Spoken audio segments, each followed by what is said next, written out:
Hello, my Form 4 student. Yes, it's me again, Madam Gracious Kanzieni from Educare Tanzania. I hope you are doing well, my student. Welcome to proceed with our topic of non-method in their compound.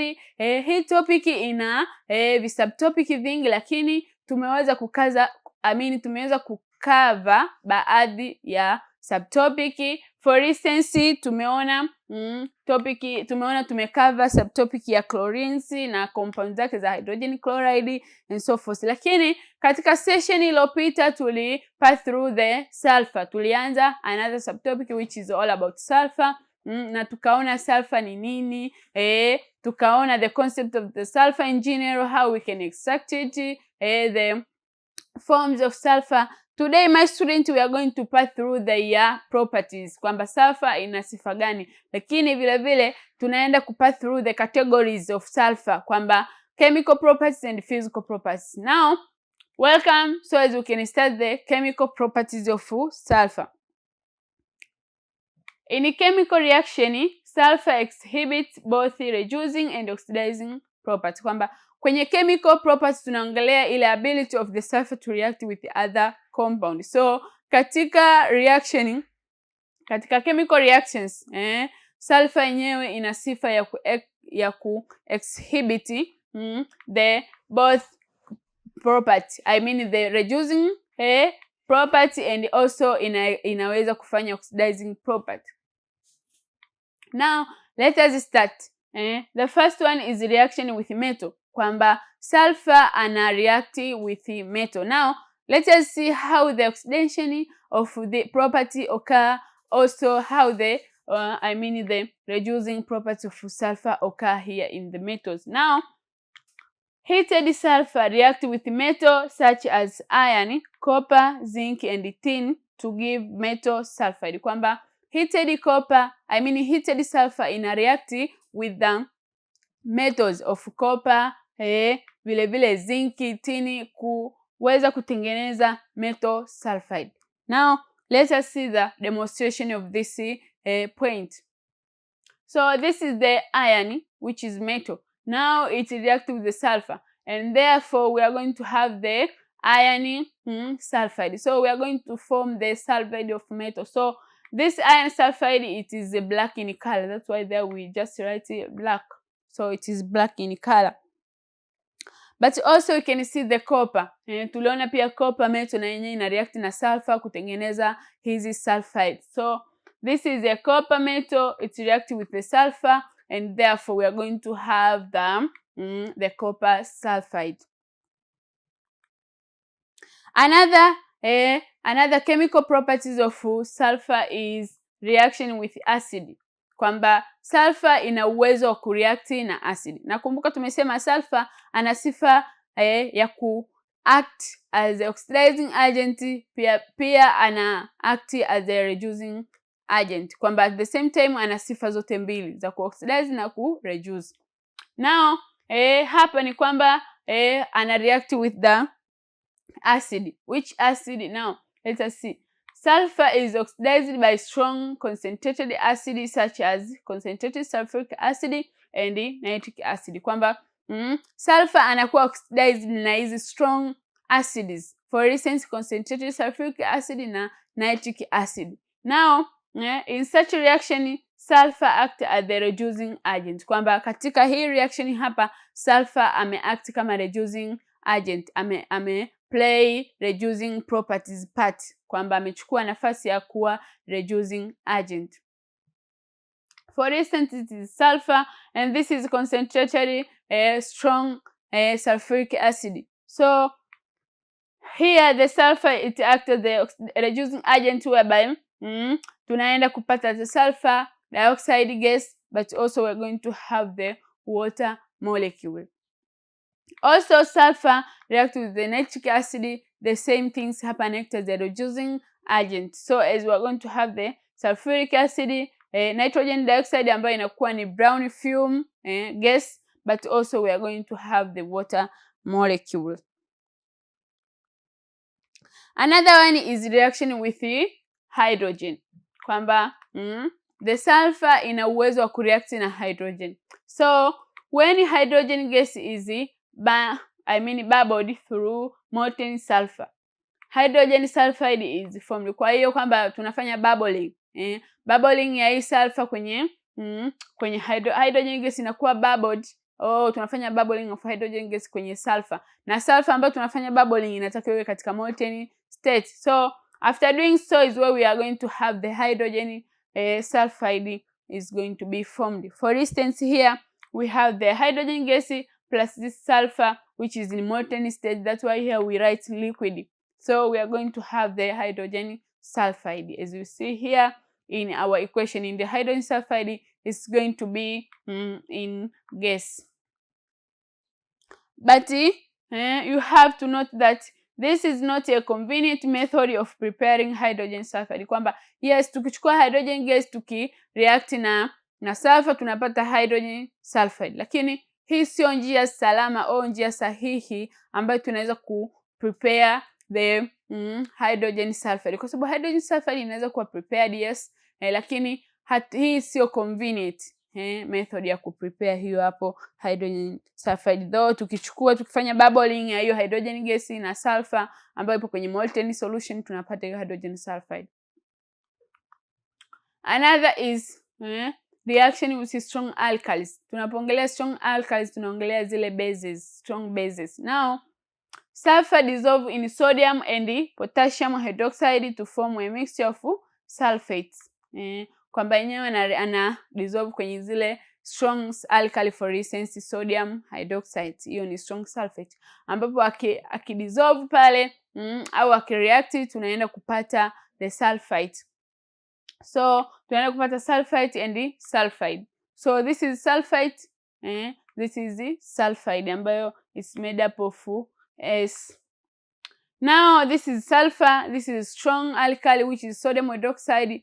It reacts, we are going to have the sodium sulfide, but also we are going to have the sodium sulfite. Sulfite, kuna sulfite na sulfide. Sulfide anakuwa ni sulfur peke yake, sulfite anakuwa ni SO3, ina maana sulfur na oksijeni watatu, lakini sulfate anakuwa ni SO4, oksijeni wanakuwa 4. So usijichanganye hapo. So hii hapa then we are going to have the water as usual. So the reaction of reaction of sulfur with the strong alkalis tunaenda kupata the metal sulfide, metal sulfite, and we are going to have the byproduct of water. Another property is reaction with other nonmetals, kwamba sulfur ina react with other nonmetals, kwamba yenyewe ni nonmetal lakini ina uwezo wa kureact na nonmetal nyingine. For instance, sulfur directly combine with the fluorine, chlorine and carbon, kwamba sulfur mwenyewe ana react direct, ana combine na fluorine, chlorine pia na carbon. Now akireact au akicombine tunaenda kupata vitu gani? So sulfur akireact na fluorine tunaenda kupata sulfur hexafluoride. Ina maana hexafluoride means that fluorine zipo 6. But also sulfur akireact na chlorine tunaenda kupata sulfur chloride. Also sulfur akireact na carbon tunaenda kupata this one is carbon sulfide. So this is how the sulfur react with the nonmetals so as to have those products. Na zina combine direct, hamna mechanism hapa wala hamna catalyst imekuwa applied and so forth. Now my students, after looking the chemical property, now let us see the uses of sulfur, kwamba sulfur inatumika wapi na ina matumizi gani. So most of the sulfur produced in the world is used to make sulfuric acid, kwamba most of the sulfur ambazo zinazalishwa sana, ambazo zinakuwa extracted kwenye dunia or the earth, zinatumika katika kuzalisha hydrochloric acid. That's the main. So another is sulfur is used in the manufacture of sulfur dioxide and sodium sulfate, which are used for bleaching straw and wood fibers. Kwenye wood fibers zinatumika kwenye bleaching manner. They are also used in the removing lining from wood pulps in the paper industry, kwamba wakati wa kufanya zile production of papers hizi concepts za kufanya bleaching sulfur inakuwa involved here.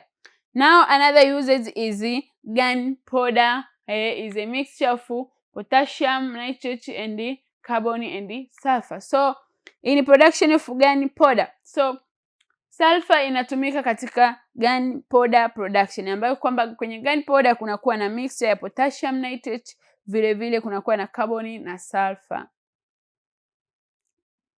Also sulfur is used in the vulcanization of natural rubbers.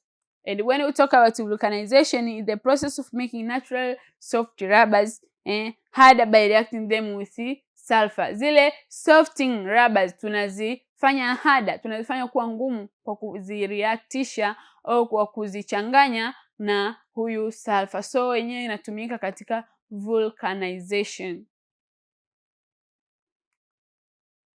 Another is sulfur is used in the manufacturing of various organic compounds such as plastic and medicine. Kwamba huyu sulfur anatumika katika kuzalisha different organic compound. My students, when we are talking about organic compound, I hope you understand that we are talking about all compound which are made up of carbon element and hydrogen element. In other word, we can say made up of hydrocarbons. So huyu sulfur mwenyewe anatumika katika manufacturing various, it means some of them various organic compound. For instance, tunapongelea plastic and medicines. Plastic hapa tuna involve those polymers, polymer materials, polyvinyl chlorides. Hapa ndo pale ambapo tunaona kwamba kumbe sulfur ina umuhimu, kwamba kumbe those plastic sometimes zipo made of this sulfur, ambayo ndo ina exist chemical kama polyvinyl chloride ambazo ni hizo plastiki. But also the medicines. Na when we talk about medicines mean that madawa haya dawa ambazo zinatumika hospitalini, most of the medicines wanatumia hizi sulfurs kuzidevelop au kuzimanufacture katika viwanda. Another is it is used to dust vines to prevent the growth of fungus. Kwamba this sulfur it is useful to dust vines, kwenye dust vines ambayo ina prevent growth of fungus, ukuaji wa zile fungus. Kwa hiyo hii hapa inatumika katika dust vines ili kuweza kuzuia hizi fungus. But also my student, here in the in this point of sulfur, kwamba inatumika katika manufacture of sulfur dioxide na sodium sulfite, so which are used for bleaching straw and wooden fiber. My student, here there is something I want to put it clear, kwamba hii sulfur yenyewe inatumika kumanufacture hizi compounds ambayo ni sulfur dioxide. So the oxide of sulfur vile vile na sodium sulfate, the sulfate of sodium. Hii sodium ni very strong, tunajua kwamba sodium is a strong metal. So hii sulfate of sodium na hii oxide of sulfur zenyewe zinasaidia katika bleaching manner, katika ile changing of color. So you can see color ilikuwa katika rangi fulani, lakini at the same time inabadilika inaenda katika sehemu fulani. Na hapa nataka nisisitize kwamba this wood fibers, kwenye wood fibers, kwenye zile fibers za kwenye mbao, so hizi product ambazo ni oxide of sulfur vile vile na sulfate of sodium are those applied as bleaching agent ili kutumika katika kufanya zile straws, katika kufanya hizi fibers of wood katika kubadilisha color. But also addition on that, they are also used in the removing lining from wood pulps, kwamba zile wood pulps ambapo tunatakiwa tukadevelop zile papers. So wewe unaona pale paper ni nyeupe, paper si ipoje. So the different mechanisms ambazo zimekuwa made there ndo kama hizi, kwamba wanafanya removing lining from wood pulps in the paper industry, na hii most inatokea katika the industry which deal with the production of those papers. So this sulfur is very crucial in the industry. For instance, kama tunavyoona kwenye viwanda vya paper production and so forth. Now my student, after looking this chemical properties of sulfur and the uses of sulfur in our daily life, there it marks the end of our session. But before I sum up, there is a task for you here, my student. You have to try to attempt so as you can increase your understanding concerning the concept we have discussed today. Now the question is, in 3 points, explain how do chemical and physical properties of sulfur differ. Involve the reaction if necessary. Kwamba in 3 points, kwa kutumia point 3 elezea ni jinsi gani physical properties and chemical properties of sulfur zinatofautiana. Here my student, I hope you'll go through the physical properties, also you'll go through the chemical properties. So it will like a different, but you will go through the 3 points in physical properties and the 3 points in chemical properties. But also here the question is say involve the reaction if necessary. Kama kuna sehemu ya reaction, kuna sehemu ya kuweka equation reaction, chemical equation reaction, make sure if it is necessary involve them. Another is, what are the uses of sulfur? Kwamba ni matumizi gani ya sulfur, how the sulfur is used, how do you understand about the uses of sulfur? So zozote zile ambazo unazijua wewe, whatever, sometime maybe ni nje ambazo tumezisoma hapa, because I advise you to go through the different books, different materials. So my student, I hope you will get more than this. So you will provide the uses ambazo unazijua. Thank you so much for watching. This marks the end of our session, my student. Have a nice moment and bye bye. See you in the next time.